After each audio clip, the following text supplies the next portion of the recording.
Hello everyone नमस्कार समस्त को आई होप आपण मैंने समस्त बहुत भलो थे। तो आज वीडियो आम कथा टी आमर आफिलिएशन सर्टिफिकेट को लेकिन ठीक अच्छे तो केतेटा वीडियो मोर कमेंट आसता सर आफिलिएशन सर्टिफिकेट रिगार्डिंग गोटे वीडियो करूँ ना बहुत पिलामाने एपर्यंत जानी ना परमानेंट आफिलिएशन रो अर्थ कौन आउ कंडीशनल आफिलिएशन कौन टेम्पोरारी आफिलिएशन कौन ठीक अच्छे। तो मुझे ऑलरेडी वीडियो कर देती किंतु बहुत पिलामाने देखी ना से माने अपडेटेड वीडियो दरकार।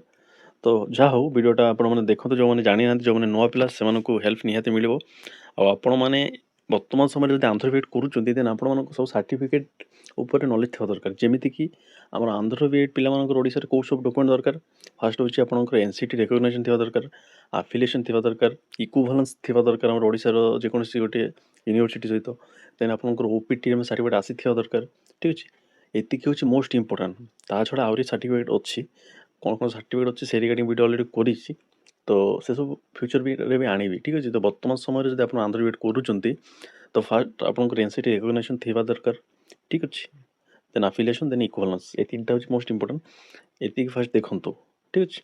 तो आज वीडियो आम आफिलिएशन कथा तो जो मैंने चैनल को नुआ चैनल को सब्सक्राइब करेंगे वीडियो लाइक शेयर करेंगे ता सहित वीडियो संपूर्ण देखिए जब किसी डाउट रहे निहाती कमेंट करेंगे आंसर मुझे देवाक निहाती चेष्टा करी ठीक अच्छे।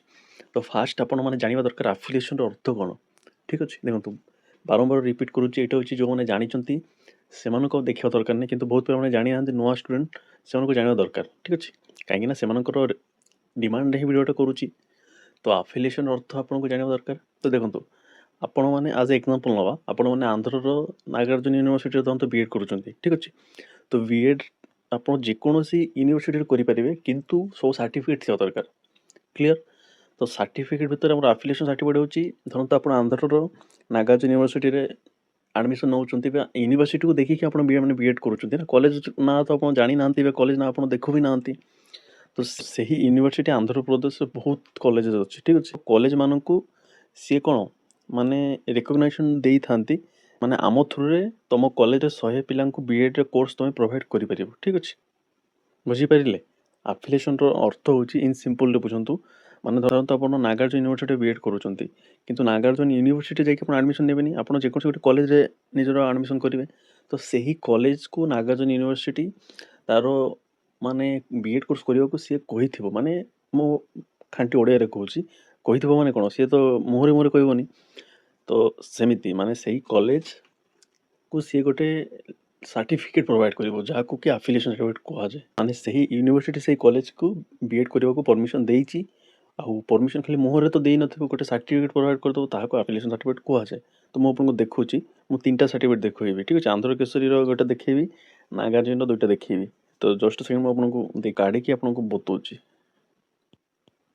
तो देखो यहाँ हूँ आचार्य नागार्जुन यूनिवर्सिटी गोटे आमर आफिलिएशन कौ कॉलेज को दिखाई देखो कॉलेज लिखाई ना आली college of education Vinukonda Guntur district ठीक अच्छे grant for permission affiliation to its existing BEd course for the academic year 23-24 honours order issue ठीक अच्छे मैंने 23-24 रु यह कंटिन्यू थी जिते आउ गोटे आमर ऑर्डर से इश्यू न करुच्ची। तो यहाँ हूँ माने परमानेंट आफिलिएशन देखो तले लिखाई ठीक अच्छे। देखो टाइप्स ऑफ आफिलिएशन परमानेंट आफिलिएशन अच्छी आ गोटे देखिए से कंडीशनल थी गोटे टेम्पोरारी थी ठीक अच्छे। तो परमानेंट आफिलिएशन अर्थ कौन परमानेंट माने वर्डटा को बुझंतु परमानेंट माने आपन कौन सी प्रॉब्लम होनी सी वर्तमान समय परमानेंट चलेबो से कोर्सटा को ठीक अच्छे से यूनिवर्सिटी ताहाको से मान्यता देइछि वर्तमान समय पई से परमानेंटली से कोर्सटा को कंटिन्यू करिवो बुझला। आ परमानेंट आफिलिएशन जदी धरंतु एटा बुझंतु आपनकर एटा केबेरो 2023 रो ठीक अच्छे 11/8/2023 रो दिया आइछि। तो आपन धरंतु 2025 रे एडमिशन नउचंती तो 2 वर्ष पुरानाटा ठीक अच्छे। तो आप कौन करेंगे ना जिते बड़े आप बीएड कंप्लीट करेंगे सर्टिफिकेट मिलो आपको आफिलिएशन प्रोवाइड कराव आफिलिएशन आप माने यही कॉलेज रो को कॉलेज ना देखो आली कॉलेज ऑफ एजुकेशन रो प्रिंसिपल माने स्टाम्प विथ सिग्नेचर आने बुझला ताहले आपनकर आउ कौन सी प्रॉब्लम एथि रहिबोनी क्लियर। जदि आप 2023 परठू एडमिशन नहीं 25-26 27 फ्यूचर रे तो आप कौन करेंगे आपनकर एडमिशन तो करदेले जो कंप्लीट हम सर्टिफिकेट सब मिले से टाइम रे यही आफिलिएशन रे आप college principal stamp with signature आने ताहले कौन से प्रॉब्लम हेनी। तो स्टाम्प एंड सिग्नेचर कौन ना यहाँ हूँ आपंकर जदि परमानेंट आफिलिएशन थाए और 4-5 वर्ष पुरानाटा ठीक अच्छे ओल्ड थाए देन दरकार आउ यहाँ जब आप धरत आप 25-27 तो ये जगह आप 25-27 ଆଉ ଏଇ ଜାଗାରେ ଆପଣଙ୍କର 11/8/2025 ଲେଖା ଥିବ ଆପଣଙ୍କର ଆଡମିସନ ଇୟର 25 ଦେନ୍ କୌଣସି ଦରକାର ନାହିଁ କଲେଜର ପ୍ରିନ୍ସିପାଲଙ୍କର ସିଲ୍ ସିଗ୍ନେଚର ଠିକ୍ ଅଛି।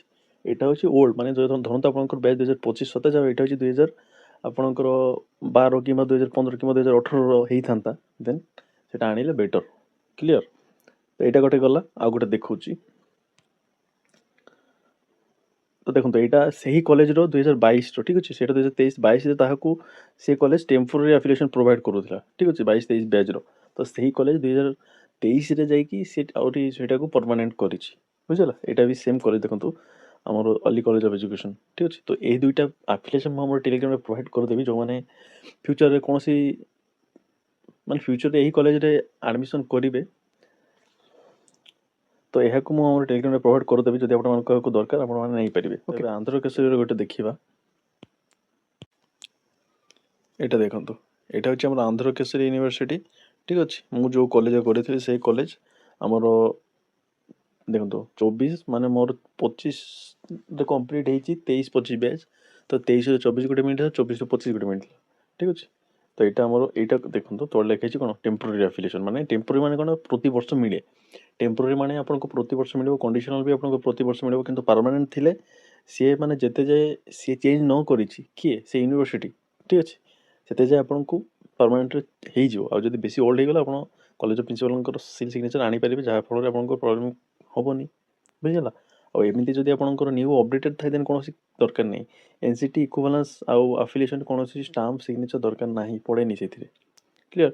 ଏଇଟା ଦେଖନ୍ତୁ 22 ଏଇଟା ଦେଖନ୍ତୁ 24-25 ଆଉ ଗୋଟେ ଅଛି ଆମର ଏଇଟା ଦେଖନ୍ତୁ 23-24 ବୁଝିଲେ ଏଇଟା ବି ଟେମ୍ପୋରାରୀ ବୁଝିଗଲା। ତ ଏମିତି ହିଁ ଆପଣଙ୍କର ଆଫିଲିଏସନ୍ ଚେକ୍ ହୁଏ।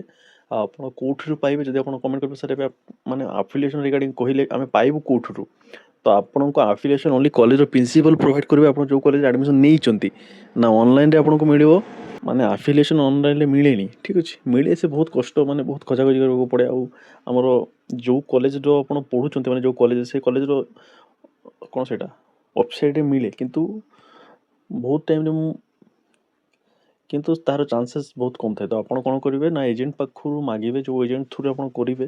ଆଉ ଯଦି ଆପଣ ଡାଇରେକ୍ଟ କଲେଜରେ କରିଛନ୍ତି ତାହେଲେ ପ୍ରିନ୍ସିପାଲଙ୍କୁ ମାଗିବେ ସେ ପ୍ରୋଭାଇଡ଼ କରିବେ। ଓକେ ବୁଝିଗଲା। ଏଇଟା ଥିଲା ଆମର ଆଫିଲିଏସନ୍ ରିଗାର୍ଡ଼ିଂ ଭିଡ଼ିଓ। ଟେମ୍ପୋରାରୀ ହଉ କଣ୍ଡିସନାଲ୍ ହଉ ପରମାନେଣ୍ଟ ହଉ ଯାହା ବି ହଉ କୌଣସି ପ୍ରୋବ୍ଲେମ୍ ନୁହଁ କିନ୍ତୁ ଆପଣଙ୍କର ମାନେ ଯେଉଁ ଇୟର୍ରେ ଆପଣ ଆଡ଼ମିସନ୍ କରିଛନ୍ତି ସେଇ ଇୟର୍ର ଥିଲେ ହିଁ ବେଟର୍ ନ ସେଇ ଇୟର୍ର ଦରକାର।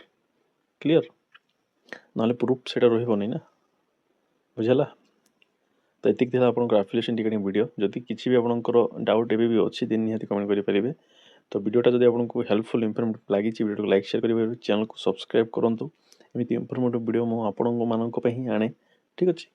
ତ ରଖିବା ଭିଡ଼ିଓଟାକୁ ସମସ୍ତେ ଭଲ ରହିବେ ସମସ୍ତଙ୍କୁ ଭଲ କରିବେ ଯାହାଫଳରେ ଆପଣଙ୍କ ସହିତ ନିହାତି ଭଲ ହେବ। ଧନ୍ୟବାଦ ରହିଲି ଭଲ ରୁହନ୍ତୁ ଭଲ କରନ୍ତୁ।